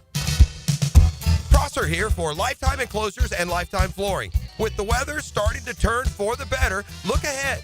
Get that backyard ready for spring with a new screened-in enclosure. Maximize the space you have and make it great with Lifetime Enclosures and Lifetime Flooring. They truly are best in the business. If you have the space and the idea, give them a call today. Lifetime Enclosures and Lifetime Flooring. Showroom just off Phillips Highway. Tell them Prosser sent you. Proud partner of the Jacksonville Jaguars. 1010XL is presented by Farah & Farah, exclusive injury law firm of the Jacksonville Jaguars. Protecting you and your family. Call 396-5555. Jacksonville. Hacker. After Dark on 1010XL. Back here on 1010XL at 92.5 FM in the city of Jacksonville. We are glad you are with us. Late March, beginning of April means that we are just under 3 weeks away now from the NFL draft. It'll take place on April the 24th, 25th, and 26th up in Green Bay, Wisconsin. And, of course, the Jaguars, 10 picks as it stands right now in the draft, including that number 5 overall selection. Let's talk to a man I've had on for many years. He's one of my guys when it comes to the draft. Ryan Roberts, A2ZSports.com. Always kind enough to join us here on 1010XL. Ryan, how you doing, man? I'm doing well, man. Only a few weeks left, and then I can finally sleep for a little bit. How's everything on your end? Yeah, no, I understand how busy you are this time of year. And look, you and I haven't spoke since free agency. And look, I want to talk about what the Jaguars did with you, but first and foremost, from a league-wide view, for what you do, Ryan, in evaluating the draft, you put mock drafts out seemingly every day, it seems. How does free agency and the fallout from that affect your job? Yeah, I mean, it changes, obviously, the full landscape of just understanding, right? I mean, I always joke, like, people always get up in arms and have throw a lot of shade, like, before free agency starts on this guy's not going here. And I'm just like, guys, like, we don't even know the real team needs yet, you know? Like, things can change so drastically in just a couple of days, you know? You're one big signing away from a need not being a need anymore. You are letting go of a player away from a new need popping up, a trade happening. Like, so many things change in such a short amount of time that it's almost useless to do mock drafts before free agency, to be honest. But people read them and people find them interesting. I think mock drafts are a fun activity, and I think it's more like educational, in my opinion, right? Like, I think most people don't do this, the 365, and don't obsess over draft prospects like I do. So I think that it's cool, just the mock draft process of just understanding who these players are in multiple rounds, and trying to go a little bit deeper. But it changes a lot, to answer your question on a more finite and short level, right? Now the mock drafts matter. Now that we're only a couple weeks away, we know what the team needs are for the most part. We know now a better understanding of just who people like, some of the medical stuff that come back, some of the, how players interviewed, how they've done in the just total draft process. So nowadays, mock drafts really start to matter, but it's just kind of a fun activity most time during the year. When it comes to the Jaguars, Ryan, they were one of the most active teams in free agency. They brought in 10 guys, including 4 along the offensive line. How do you assess what they did and what that may mean for them when it comes to that number 5 overall pick? It doesn't really change number 5 that much for me, because I think for me, like, if I was mocking an offensive lineman to the Jaguars, for instance, right, like, it would be more of a tackle profile than an interior offensive lineman. I know obviously they target a lot of interior offensive linemen in the class, so I don't think it changes that much. There's still a couple needs that I perceive to be the biggest needs for Jaguars that are still on the table after free agency, and it doesn't really morph. Like, if Travis Hunter's on the board and you want to play him a wide receiver, like, De'Ami Brown's a solid, rotational player, but, like, it doesn't really change my thought process. Like, I'm not going to let De'Ami Brown sway me away from taking Travis Hunter potentially at number 5 if he's there. So didn't really change it much. I think you more just shored up, like, secondary needs for the most part, and I still think some of the biggest needs that even were there before free agency are still there for Jaguars. Ryan Roberts, A2ZSports.com. All right, let's talk about the top 5 right now. Let's begin at the very top. Is it your belief, at least here we are, 3.5 weeks out, that Cam Ward will be the number 1 pick? I am, yes. I've been on that wavelength now for a couple of months now, even before the combine and all that chaos started. But I do think it's Cam Ward number 1. There was some uncertainty of whether it would be Tennessee picking at number 1. And I know that we continue to hear things about, them at least listening to offers and all that type of stuff like that. It's just that time of year, though. There's a lot of smoke screen. There's a lot of conversation. There's a lot of information that's thrown out there, and not a lot of it is overly true. So I think it's Cam Ward at number 1, and I do believe that Tennessee is going to stick there and take their quarterback. Obviously, Tennessee being a rival of the Jaguars. I mean, what is your thought on Cam Ward? I mean, it's a boomer bust type of move. It is. I like a lot of what Cam Ward brings to the table. I think that if he hits right, and you do get the plus side of him, I think that he is a plus starter on the NFL level, and he is one of the more talented throwers of anybody the minute that he steps foot on the football field. But there are some things that do hold you back a little bit. He's quarterback 1 for me, and I think it's by a pretty decent margin in this class, even though it's not a great quarterback class. But I do think that the upside is great, but the ability to play within structure consistently, and more importantly, you got to kind of reel him in a little bit, man. Like, he wants to play a little bit of an unorthodox style. He wants to play out of structure a little bit too much. You need to kind of reel that in if you can. I think he has a lot of upside, but it is a boomer bust pick at number 1. It's probably a little bit more unsettling than usually when you draft a quarterback number 1. You want a little bit more of a higher floor, but he could be great. He could be a bust. There's a lot of different realities, unfortunately, with Cam Ward. A couple of more for Ryan Roberts of A2ZSports.com. All right, if we're under the impression that Cam Ward goes 1, then I guess the big question, at least here in Jacksonville, is could a Shedeur Sanders go to Cleveland at 2 or to the Giants at 3, which would obviously then push some players down the board. What's your thought on Shedeur Sanders? I think Shedeur could go number 2, but I do think if he does not go number 2, that he could potentially fall out of the top 5 in this class and could work down the board a little bit, just because Cleveland is an interesting one. There's a lot of conversation now about Kirk Cousins and maybe going more of a veteran quarterback market than a short-term market, because Cleveland is in a little bit of a weird era right now, right? Like, Kevin Stefanski's a good coach. He's had a lot of success, but he's coming off a really bad year with Cleveland. And a lot of holes in that roster. So I do think there's a little bit of a push to win now, with Coach Stefanski and trying to maintain his job security. So I think that they end up actually going best player available. And who they deem that to be, I'm not 100% sure. I mean, it could be Abdul Carter. It could be Travis Hunter. It really depends on your perspective. So I kind of lean that they're not going to take a quarterback. And if they don't take a quarterback, I don't think the Giants are going to do it either, because they're in a worse situation than Stefanski. I mean, right now, if Joe Shane, the general manager for the Giants, and Brian Daboll, the head coach for the Giants, if they have another bad year, they probably don't have jobs in 2026. Like, it's very unlikely. So I think we're talking about best player available at 2 and 3, and that quarterback could fall down the board a little bit. So I do think that we're going to see some situation of like Abdul Carter, Travis Hunter, 2 to 3. That's kind of my pulse on it right now. It could change. Things change very quickly in this space, but I'm kind of leaning towards quarterback Shedeur Sanders falling down the board a little bit. We talk about the Jaguars and what they did in free agency, maybe not affecting what they're going to do at 5. Well, the Giants brought in Jameis Winston and Russell Wilson, so that might affect their thought on a quarterback. And then New England just brings in Stephon Diggs and gives him pretty decent money at wide receiver. Does the acquisition of Diggs affect your thoughts on what the Patriots may do at number 4? So the only way it would affect it is if in a hypothetical, if Travis Hunter is on the board, I think they would still take Travis Hunter, even if they viewed him more as a wide receiver, just because I think that if he's not the best player in the draft, he's number 2. So you're trying to find value, and that's a roster that still needs to find value because it's a roster with a lot of holes in it. So I do think they would consider Travis Hunter. If Hunter's off the board, I don't think that they would be in play for like Tedero McMillan at 4. Like I just think that's a little high. I don't think that they'll do that necessarily. I think that the most likely scenario is if Travis Hunter's off the board and Abdul Carter are both off the board, just as hypothetical.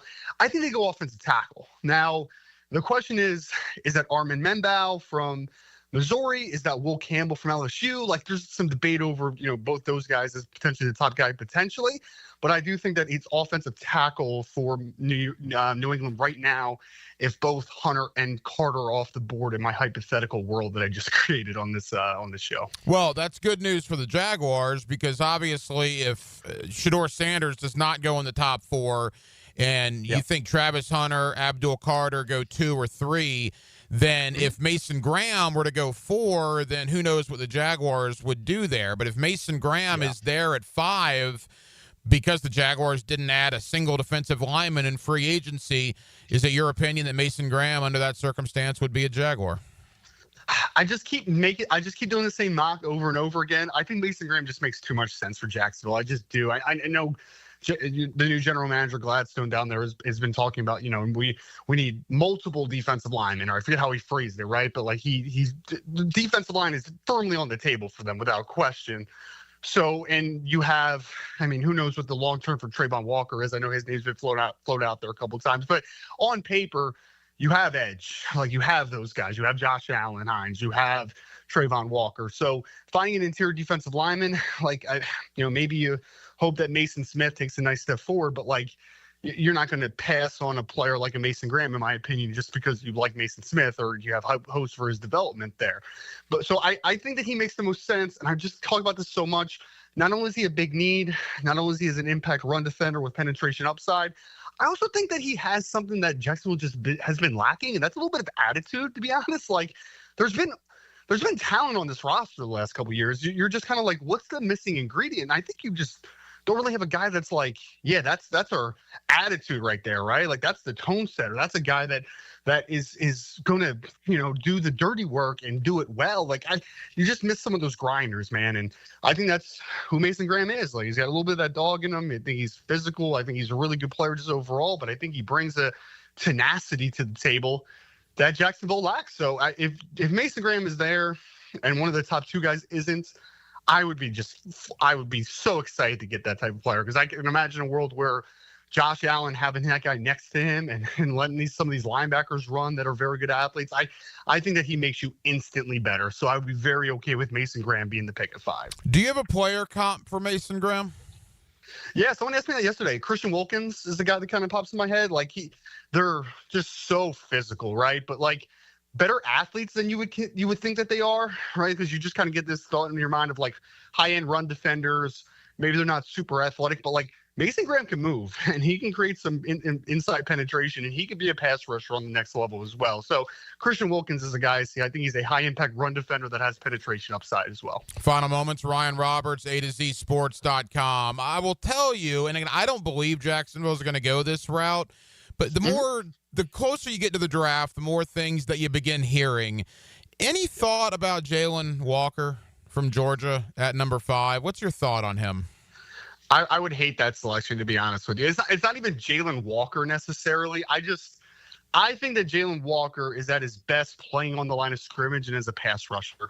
And I'm of the belief that you can never have enough good pass rushers. So there is a world where you can have Josh Allen, you can have Trayvon Walker, and then you could utilize Jalen Walker in certain situations as well. But like, I feel like if you're making that pick, you're trying to stick him on the second level a lot, right? Like you're trying to make him a true inside linebacker. I just don't think that's necessarily him. Like for me he's Hassan Reddick. Like he's a guy that has kind of those tweener traits. Some people like him at linebacker, some people like him at defensive end, but like I like him coming off the edge. So I would really dislike that pick, to be honest. Like I would much rather Jacksonville taking an offensive tackle at 5 than Jalen Walker. And it's not necessarily Jalen Walker. It's just the fit and the needs that I think are on Jacksonville's radar mostly. Like I would just much rather them take a guy like that kind of fits a bigger need. And I think just kind of is an easier projection and an easier fit into what this roster is right now. Ryan, as we begin to wrap up, let's say for whatever reason, worst case scenario happens and Cam Ward, Abdul Carter, Travis Hunter, and Mason Graham are off the board in the top 4. And there's certainly a scenario where that plays out. And in our scenario, Jacksonville cannot trade back, and they're stuck at 5, and Graham, Carter, and Hunter are gone. In that scenario, what would you have the Jaguars doing? I would probably take best offensive tackle available, whether you think it's Membao for Missouri or you think it's Will Campbell. I think there's a lot of floor to Campbell. I think there's more excitement of Membao as far as like his upside. So that would probably be my first impulse, but I'll leave you with one kind of wild card. And I know someone made it in a mock draft, so it's not like a super wild card anymore. But Tyler Warren's interesting, man. Tight end out of Penn State. It's admittedly probably a little bit early, right? Like I'd be much more like around 10 to 12, like somewhere in that ballpark. But you let go of Evan Ingram this year. You want to maximize Trevor Lawrence and get the best out of him. I think Tyler Warren is absolutely a top 10 overall player in this class, just without positional value injected into the conversation. 255, 260 pounds, good athlete, physical, can play in line, can play out, detached. I really do like the possibility of that one, but I would defer offensive tackle is probably the spot that I would go to first if that was the board that we're looking at. And do you think 5 is too high for McMillan, the wide receiver from Arizona? I do. I think we've talked about him a little bit. Like McMillan's a good player, but he's a player that I think only creates separation consistently in one area, and that is not a top 10 overall player for me, right? Like I want a guy that's creating separation in 2 to 3 ways, whether that's as a route runner, as an athlete, or the way he does it in the air with his massive catch radius. So that's just a little bit earlier for me. I think he's a really high-end number 2 on the NFL level, maybe a low-end 1. But if you're drafting a kid at top 5, I think that you're drafting him to be the guy for your offense, and I just don't necessarily see him as that type of player. Ryan, tell the good folks here in Jacksonville, man, A to Z Sports.com, the draft coverage you'll have coming out in the coming days and weeks. Yeah. Well, I appreciate you first and foremost for having me on again. At Rise and Draft on Twitter, you can find A to Z Sports. We have really dove deep into the world of NFL draft and college football this year. They've been mostly an NFL site before that, but I will have a mock draft, at least some type of variation of a 3 to 7 round pretty much every week leading up to the draft. A lot of team-centric mocks as well. So if your favorite team, if you're not a Jaguars fan and you're just listening for whatever reason, you can find, just those team-centric mocks, but also have probably a Jacksonville Jaguars 7-rounder or 2 over the next couple weeks as well.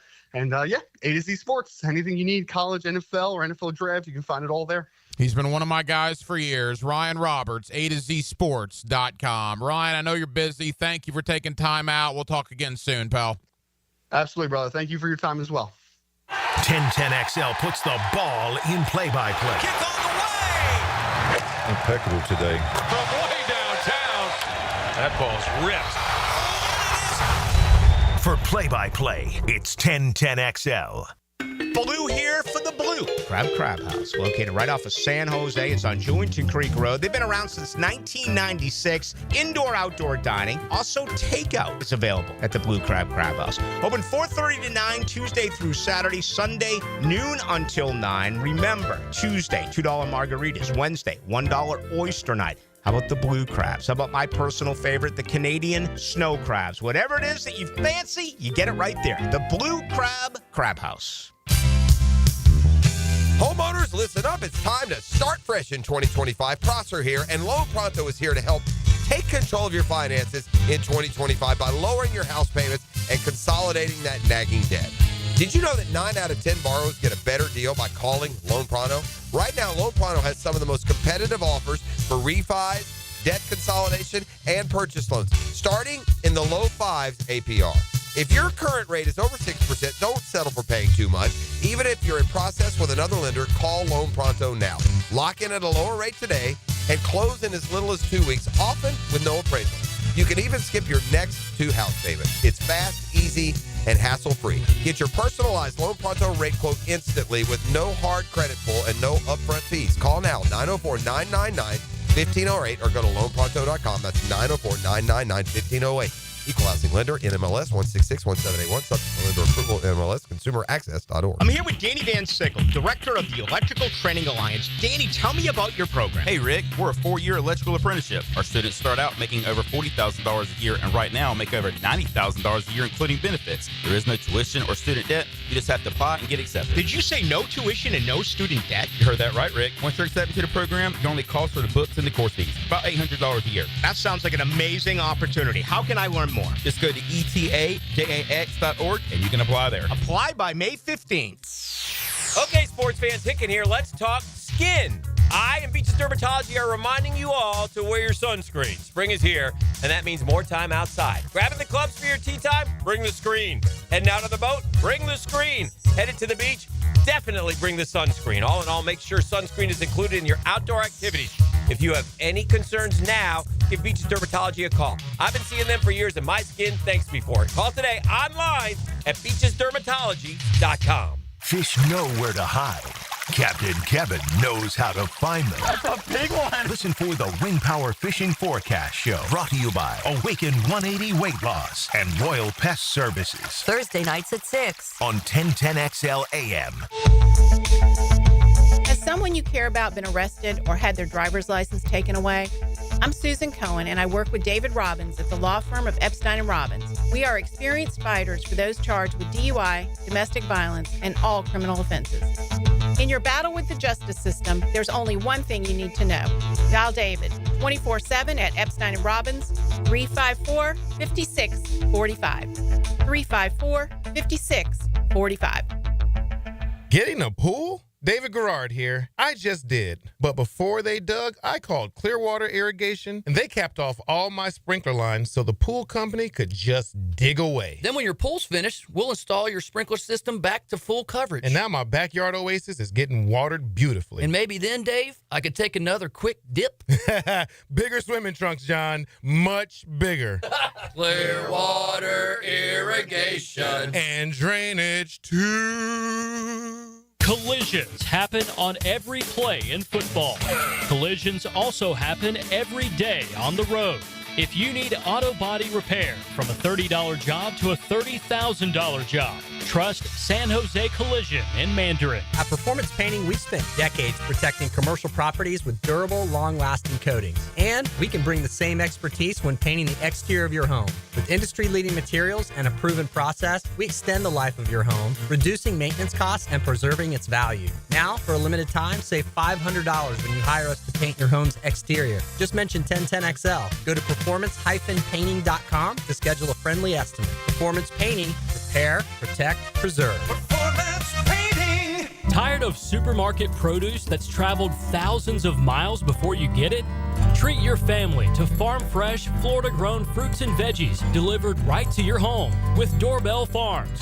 No supply chain issues or questionable origins, just seasonal produce hand-picked from local farmers. Subscribe monthly and enjoy the best local farm produce delivered right to you. Sign up now at doorbellfarms.com. connecting real people to real family farms. Doorbellfarms.com. Have you tried golfing at the improved Cimarron Golf Club? If you haven't, tell you what, you're missing out on the best deal in Jacksonville. Now, many of you have received a postcard in the mail, and of course, if you bring that with you, $45 plus tax to play. That includes a cart, lunch, and a beer at the brand new Stone Barrel Tap House. Now, go to the website, that is CimarronGolfClub.com, and sign up for the Wild One Loyalty Program. That's the Wild One Loyalty Program, and get all of these specials emailed to you from Cimarron.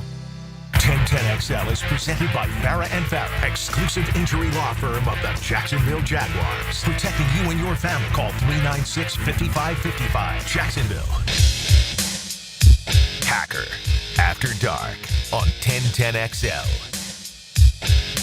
With JJ LaSelva, the hacker Ryan Green with you. Hacker After Dark, 1010XL, 92.5 FM. Again, I want to thank Ryan Roberts, A to Z Sports.com, for joining us. Ryan does a terrific job covering the draft, and I thought he laid out some pretty interesting things. You know, you look at what the Jaguars did in free agency, and we talked at the time where, all right, they signed 10 guys, and they filled in some holes, raised the floor of the roster, as we've talked about. And James Gladstone and Liam Cohen have talked about that.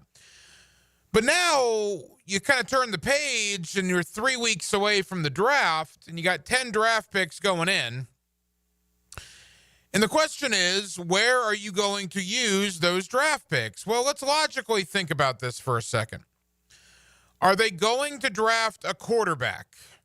Not high, certainly, but they could, right? I mean, you got Trevor Lawrence, you got Nick Mullins, and you got John Wolford. They could draft a quarterback round 6, round 7. They're going to draft a running back, I would imagine. Quarterback we'll put to the wayside for a minute. I think they draft at least one running back, so that's one of your 10. I think you draft at least one tight end. That's 2 of your 10. I think an absolute minimum, you draft at least one wide receiver, maybe more, but for argument's sake, we'll say one wide receiver. That's 3 of your 10. Then you're going to draft interior defensive line. That's 4. You're going to draft an edge. That's 5. You're going to draft a corner. That's 6. You're going to draft a safety. That's 7. So in that scenario, that's 70% of your picks. And then the other 3 picks, you just kind of figured out. Do you draft a second wide receiver? Do you add a linebacker? There are certain other things you'd have to look at. You know, I look at a couple of positions in particular. I look at safety. Right now, Daniel Thomas is a safety, but he's a special teams guy, first and foremost. So, yeah, you count him as a safety, but he's more than that. He's one of your best special teams players. But Daniel Thomas, to me, is going to be in the fold here. From all indications, they love Dewey Wingard. I love Dewey Wingard. Most of you love Dewey Wingard. How do you not love Dewey? So he's going to be in the fold here at the safety position. That's 2 if you include Thomas. They signed Eric Murray. That's 3. Darnell Savage, you would think he'd be in the plans, right? If he wasn't, he'd probably have been released by now. That's 4. And then what does that mean for Antonio Johnson? Particularly if they draft a safety reasonably high. Round 2, round 3, round 4. You know, interior defensive line's another one. We had John Ozier, the Ozone from Jaguars.com, on the Frangie show yesterday. And all the talk about Mason Graham, and while he didn't say that Mason Graham would not happen, he thinks Mason Graham is in consideration, certainly. Ozone at least gave me something to think about. You got Mason Smith in there, right? You got Jordan Jefferson, who was a 4th-round pick a year ago, albeit from a different GM, but a 4th-round pick a year ago. Eric Armstead. You still have Devon Hamilton, right? You're paying him pretty decent money. And for whatever it's worth, Tyler Lacey would also be included in the fold. If you thought Ryan Nielsen was the problem last year, and goodness knows a lot of you did, myself included, thought Ryan Nielsen was the problem, maybe more so than the personnel on the roster, well, can Anthony Campanile and the new defensive staff get more out of that interior defensive line than Ryan Nielsen got out of them? with Mason Smith and Eric Armstead and Jordan Jefferson and Devon Hamilton and Tyler Lacey, are you okay there if you draft a defensive tackle in round 3 or round 4 and maybe not necessarily with the number 5 overall pick? Same thing on the offensive line. I mean, let's think about this. Walker Little is probably your starting left tackle. I say probably. Patrick McCarry is probably your starting right guard. Anton Harrison is your starting right tackle. That's 3/5 of your O-line. Is Hainsey your starter at center? I'd say as of now, yes. You're paying him $7 million a year. You went out and got him in free agency, so I would think Hainsey, at least right now, is your center. I don't know if Ezra Cleveland's your starting left guard. I think he might have to work for that. And what would be fascinating is if they draft Will Campbell. Because if they draft Will Campbell, then at that point, I no longer think Ezra Cleveland is your starting left guard. I think either you play Will Campbell at left tackle and move Walker Little inside the left guard, or you keep Little at left tackle and you move Will Campbell to left guard. But I don't think Ezra Cleveland's starting spot is a lock as it stands right now. It's going to be interesting, man. You know, we don't really know James Gladstone. We've known him for 2 months. We see what the Rams have done in the draft. We try to decipher what the Rams have done into what maybe James Gladstone will do here. But this first draft class will tell us a lot about Gladstone, will tell us a lot about Cohen, will tell us a lot about Baselli and those 3 guys and how they're going to do things moving forward. Because, again, over the next 2 years, they have 21 draft picks as it stands right now. 10 this year, 11 draft picks next year. So I am very, very curious to see how this unfolds, and it'll be fascinating to see what this new GM, this 34-year-old GM, does with his first draft class here with the Jacksonville Jaguars. So more on the Jaguars draft coming up later on. We'll certainly continue that conversation as the week goes on as well here on Hacker After Dark. Coming up next, back into the Florida Gators and the Final Four. Auburn and Florida on Saturday. Of course, Duke and Houston is the other national semifinal. The 4 number 1 seeds, the first time since 2008 that all 4 number 1 seeds made it through. Truthfully, Florida was probably the most tested of the 4. You know, Duke blew out a lot of teams. Houston, other than the Purdue game, blew out a lot of teams. And you look at Auburn, Auburn had very little trouble with their opponents, whereas Florida was trailing with 3 minutes to go to UConn, and Florida was down 9 with 3 minutes to go to Texas Tech. Yet, it doesn't matter. Florida found a way, and they're in the Final Four. We're going to talk with David Waters. He is the host of the Gators Breakdown podcast about Florida and Auburn, a rematch. Remember, Florida went into the Plains, into the Auburn Gymnasium, the Jungle, back in early February and beat Auburn and actually dominated the game. People forget it was a 9-point game. Florida led in that game by, I want to say, 20 at one point. It was a beating. Can they do it again? It's going to be tough. We'll talk Florida-Auburn. We'll talk the Gator Final Four run. We'll talk Todd Golden and more. David Waters is the host of the Gators Breakdown podcast. He joins us next on a Tuesday night here in Jacksonville, Florida. We're glad you're with us. Hacker After Dark till 10 o'clock right here on 1010XL and 92.5 FM. This is 1010XL. You're going to love this. More Jaguars, more Gators, and more Jacksonville. 1010XL. Jacksonville is listening. Hey, Hicken here. I couldn't be any happier than to join the George Moore Chevrolet family. When I say family, I mean it. Visit their beautiful showroom today off Atlantic Boulevard.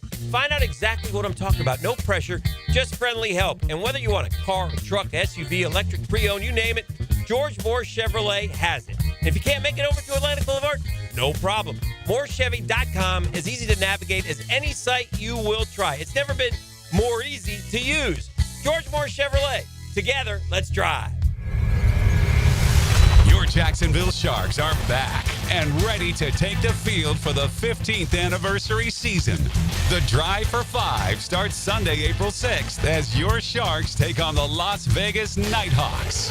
Ask about special ticket pricing for all youth sports teams at jacksharks.com or call 904-621-0700. 904-621-0700. Go Sharks! Prosser here. Sharks football is back. Come celebrate the 15th anniversary season this Sunday, April 6th, as the Sharks take on the Las Vegas Nighthawks in their home opener at the VyStar Veterans Memorial Arena. Already 1-0, the Sharks look to crush Vegas on Pirates and Princesses Night. Have some family fun and break out your best pirate hat or tiara. We're not but humble pirates. For tickets and special prices for youth sports teams, go to jacksharks.com or call 904-621-0700. That's jacksharks.com or 621-0700. Have you tried golfing at the improved Cimarron Golf Club? If you haven't, tell you what, you're missing out on the best deal in Jacksonville. Now, many of you have received a postcard in the mail, and of course, if you bring that with you, $45 plus tax to play. That includes a cart, lunch, and a beer at the brand new Stone Barrel Tap House. Now, go to the website, that is CimarronGolfClub.com, and sign up for the Wild One Loyalty Program. That's the Wild One Loyalty Program, and get all of these specials emailed to you from Cimarron. Friendly competition meets great futures. It's the Birdies and Bounces Tournament presented by the Mackenzie Noel Wilson Foundation Friday, May 9th at the Yards. Where else can a pickleball tournament, 15 holes of golf, food, fun, beverages, raffles, and great activities help a worthy organization like the Boys and Girls Clubs of Northeast Florida, where 59 clubs serve nearly 6,000 youth daily. For tickets and team registration, email Charlie C. at bgcnf.org. I'm Max Fink, and I'm your Gator Updater. Listen for the Gator Report several times a week on 1010XL. Freshened up by San Jose Collision on the home of the Florida Gators. 1010XL. Go Gators! Jacksonville's summer heat is coming in fast. Is your AC ready to handle it? Or will it quit on you on the hottest day of the year, leaving you sweating and stuck with a huge repair bill? Duck Duck Air Conditioning is here to save the day with a free AC system inspection. Our expert techs will make recommendations to ensure your AC system is running in tip-top shape before the heat arrives. Call now, 904-862-6769. Duck Duck Air Conditioning, duckduckac.com. Any required repairs are not included in the inspection. Are you thinking about a pool for your home? Blue Haven Pools is Jacksonville's largest pool builder. They've built pools for over 20,000 satisfied families since 2000. It's never been easier to design the perfect pool for your home, family, and budget. Call Blue Haven Pools today at 904-620-0090 to get a free in-home estimate for your in-ground pool, or visit bluehaven.com. Don't let another summer pass by without a pool. Join thousands of happy Jacksonville pool owners in a Blue Haven pool. Hi, I'm Karen, owner of Clay Solar Installation Partners, your local woman-owned solar company. Did you hear? JEA is raising rates again. With summer right around the corner, those power bills are only going to go up. But with solar, you can take control of energy costs and say goodbye to rising rates. At Clay Solar, we make switching easy and affordable. Stop paying more for power and own it. Visit claysolar.com to schedule a consultation today. Beat the spring cleaning rush with big savings and priority booking by calling our heroes at Zero Res. This month, get Zero Resified from Jacksonville's #1 carpet cleaner. You'll get 25% off all cleaning services. That's right, 25% off. Check out 8,000 raving customer reviews if you don't believe me online. Call them, 904-287-5727, or visit their website, ZeroResJacksonville.com. Zero Res, spell it forwards or backwards. It's the right way to clean. Zero Res. How much does a cloud weigh? The answer coming right up. It's always a good idea to compare homeowners' insurance rates instead of renewing year in and year out. Log on to southernoak.com and get an instant quote in minutes. Our family protecting yours. Southern Oak Insurance. According to the National Geological Society, a normal cumulus cloud can weigh up to 1 million pounds, or about 500 tons. Southern Oak Insurance, our family protecting yours. 1010XL is presented by Farah & Farah, exclusive injury law firm of the Jacksonville Jaguars. Protecting you and your family. Call 396-5555. Jacksonville, it's Hacker After Dark on 1010XL. Back here on 1010XL and 92.5 FM in the city of Jacksonville, we are glad you are with us. Florida, Auburn, the Final Four, San Antonio, Texas, Saturday night. Of course, you'll hear the game right here on 1010XL as for the first time in over a decade, the Florida Gators find themselves just 2 wins away from a national championship. With that, David Waters, host of the Gators Breakdown podcast, always kind enough to join us here on 1010XL. David, how we doing?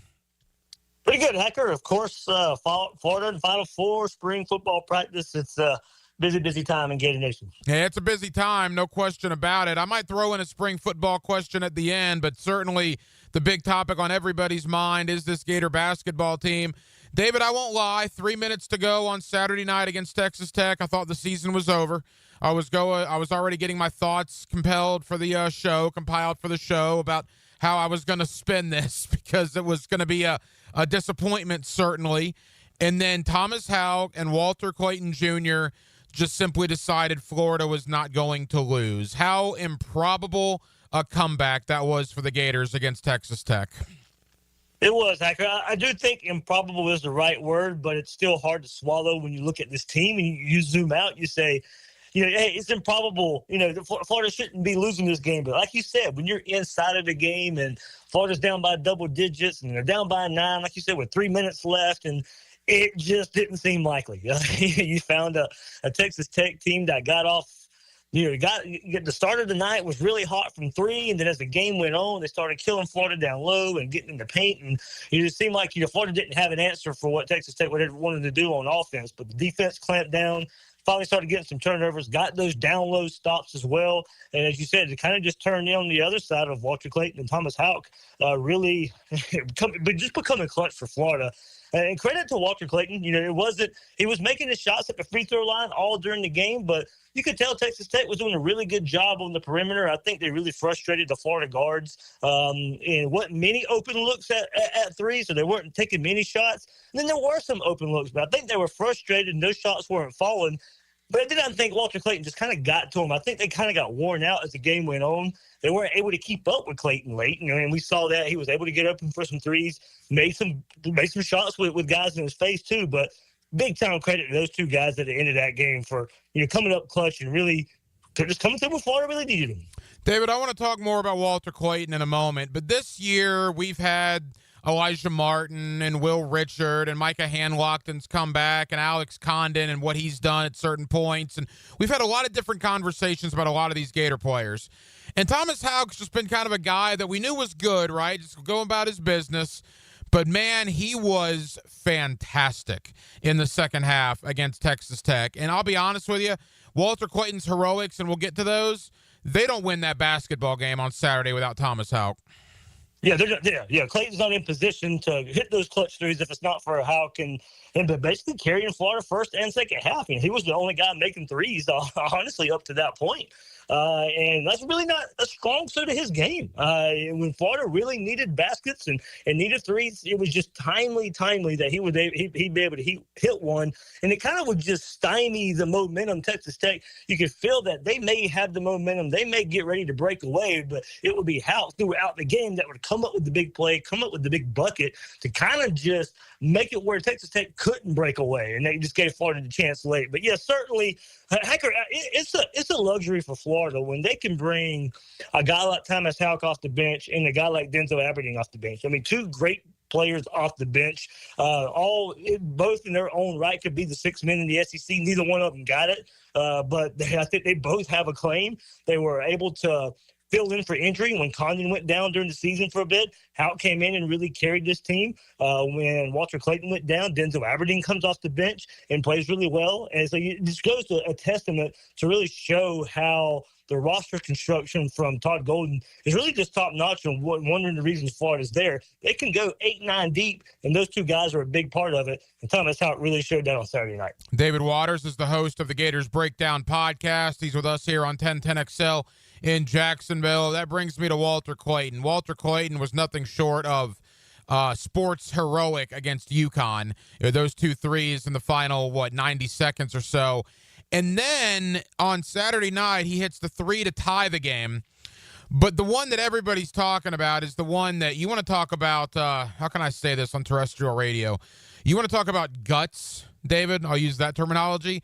To be in the paint, to back the ball out, turn around, and in the blink of an eye, shoot a three and drill it to give Florida the lead with a minute to go in the Elite Eight. The guts that guy has, absolutely incredible. That's what it is, Hacker. It's to have the guts and this confidence is another word just to do that. He at that point was struggling from 3-point range, so it in a way kind of looks like, okay, he's forcing the shot, but no, he was feeling it, and he knew he was feeling it, and then the bucket went down, and it just kind of lets you know where his mindset was, and the team, just kind of rallying around him at that point too. But certainly, heck, it was funny. I think one of the funniest tweets I saw after that, it was Walter Clayton donating blood after the game, and it was a glass of ice. And it was just a perfect way to explain what he's done in this tournament while, not necessarily playing his best up to a point in the UConn game and then coming up clutch. And kind of the same storyline there. I laid a lot of credit to Texas Tech. I thought they really played well defensively. They were not going to let Florida guards beat them, starting with Walter Clayton. But look, that's the reason he's an All-American for a reason. And I was going through the game, and I'm telling myself, there's no way Texas Tech can hold down Walter Clayton, Will Richard, Elijah Martin all night. One of those guys, two of those guys, three of those guys are eventually going to break out. And as you kind of alluded to, Hacker, it didn't look that way for a while, but kept telling myself one of these guys is eventually going to do it. And of course, when you go back and look at it, it's the All-American Walter Clayton. So a big kudos to him and his clutch performance is just showing why he is that All-American. Where is Walter Clayton among the great guards in Gator basketball history? I mean, is there a conversation, I guess maybe if they win the next two games, that he might be the best guard Florida's ever had? I think so, Hacker. I mean, a lot of people I think will go, with Slasher, man, but Corey Brewer way back in the day, Lee Humphreys, clutch threes, in those back-to-back titles as well. But the first consensus All-American there for Florida on the hardwood. So if Florida goes and wins these next two, he's going to be up in that, I think, greatest ever category, regardless of position, with Noah and Horford. And you throw him in that conversation and throw him in that Mount Rushmore of Florida basketball players. Absolutely wild. A couple more for David Waters, the host of the Gators Breakdown podcast. David, final thought before we get to the game on Saturday. How did Todd Golden do this? I mean, I don't think anybody ever thought they'd get back to where they were under Billy, and they're certainly not there yet. But in saying that, I don't know how many people thought they would ever be a number one seed again, or they would be 34-4 again, or they would be going to a Final Four again.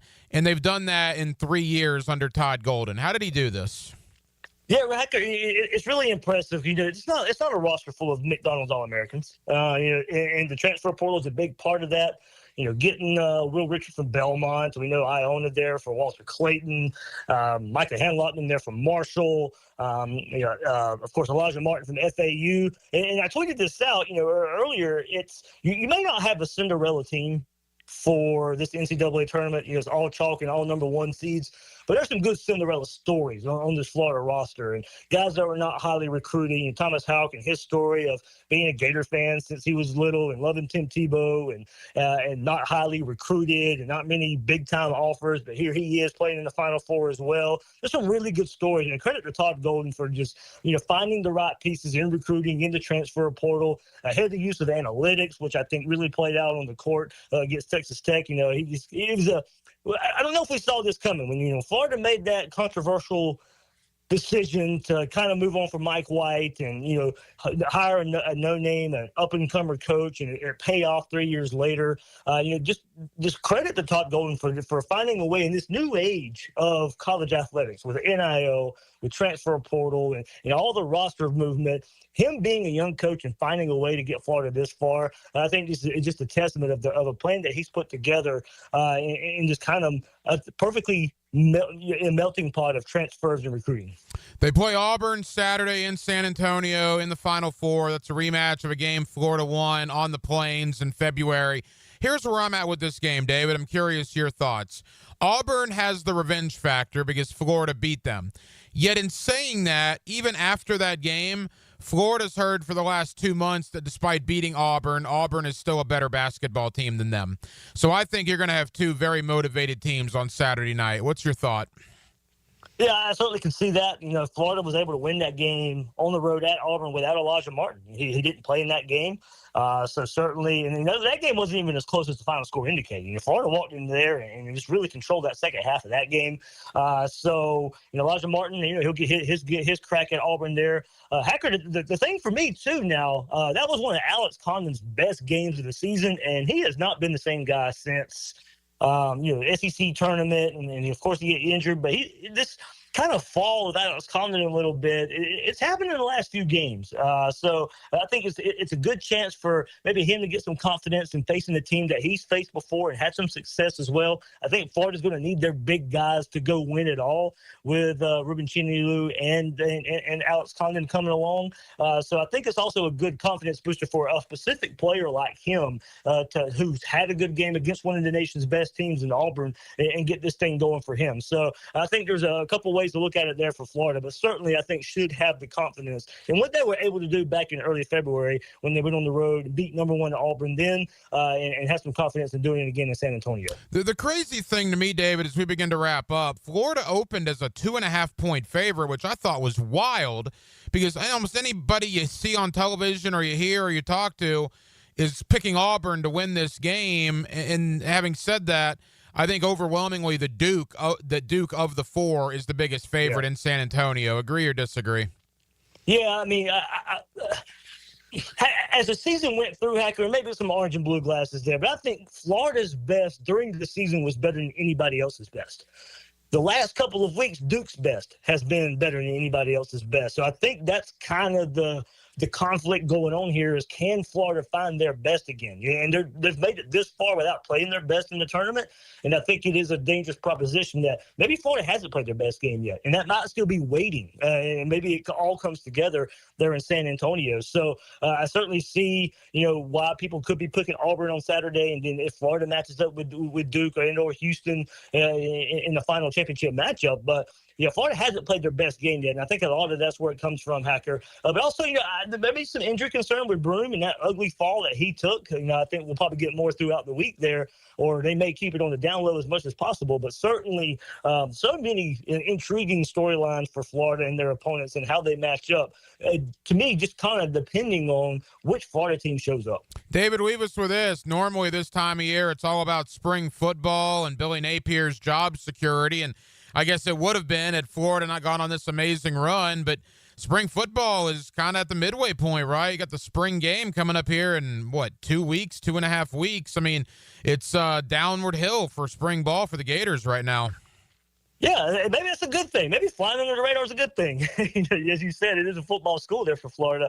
But all this attention on the basketball team maybe just kind of takes the spotlight away from them a little bit, and able for them to go do some good work there as these final couple of weeks for spring practice. And there's, of course, the big storyline is the health of DJ Lagway, not really throwing out at all this spring so far, and probably won't as the spring moves forward as well. So certainly, trying to get the rest of the team up and ready to go. But I think this basketball team is currently taking that spotlight away a little bit. David Waters of the Gators Breakdown Podcast. David, tell folks where they can find the Gators Breakdown Podcast and what they can look forward to. Yeah, right there on YouTube and your favorite podcast platform. Final Four coverage all week. Got some stuff set up for that. And, of course, following all these press conferences Florida's had with all these position coaches and players throughout spring football practice. David, I know you're busy. Like you said, busy time of year at the University of Florida. Thank you for taking time out, and we certainly encourage folks to go check out the Gators Breakdown Podcast. Appreciate you, my friend. Thanks, Hacker. And thank you to David Waters, host of the Gators Breakdown Podcast, for joining us tonight here on Hacker After Dark. It was interesting in talking there, spring football, right in the middle of spring football, right in the heart of it, yet obviously that's on the giant back burner right now in Gainesville because of what Todd Golden and this Gator basketball team have done. Their first Final Four appearance in over a decade. Remember, Todd Golden just been on the job for 3 years there in Gainesville, and he already has the Gators back in the Final Four. They will play Auburn coming up Saturday night, 6:09. Of course, you'll hear the game right here on 1010XL. The winner of that game will play the winner of Duke and Houston for the national championship next Monday. It's the first time since 2008.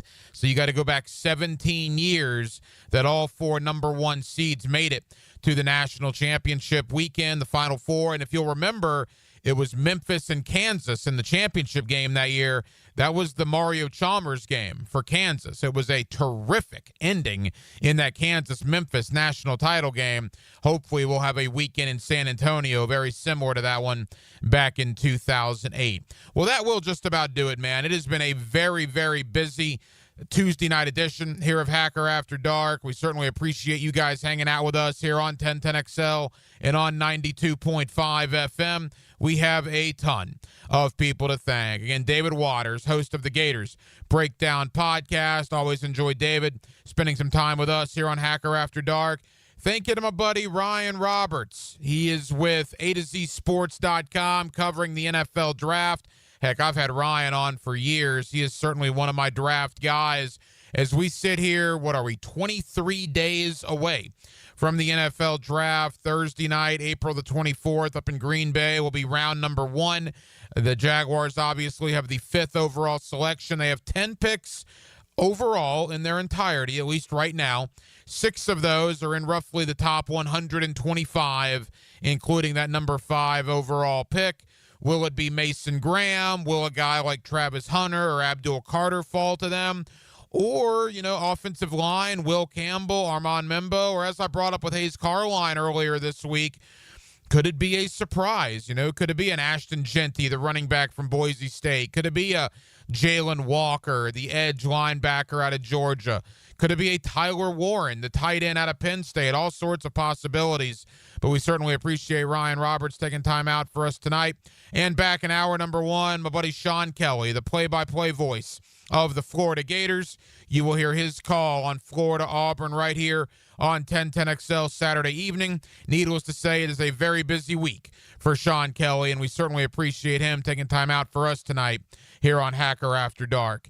Now, we will be back tomorrow. Again, we're in on the Frangie Show all week, 4 o'clock to 6 o'clock, but we will also have Hacker After Dark with you tomorrow night from 8 to 10 as usual, and we do hope that you join us then. JJ LaSelva was your producer tonight. JJ, great job as always, pal. I'm the hacker, Ryan Green. And again, Jacksonville, thank you for spending part of your Tuesday evening with us right here on Hacker After Dark, on 1010XL, and on 92.5 FM. So for all of us here on HAD, have an absolutely terrific remainder of your Tuesday evening. And I'll talk to you again tomorrow, both at 4 o'clock with Hayes Carline on the Frangie Show, and again tomorrow night at 8 o'clock right here on Hacker After Dark. Until then, good night, Jacksonville.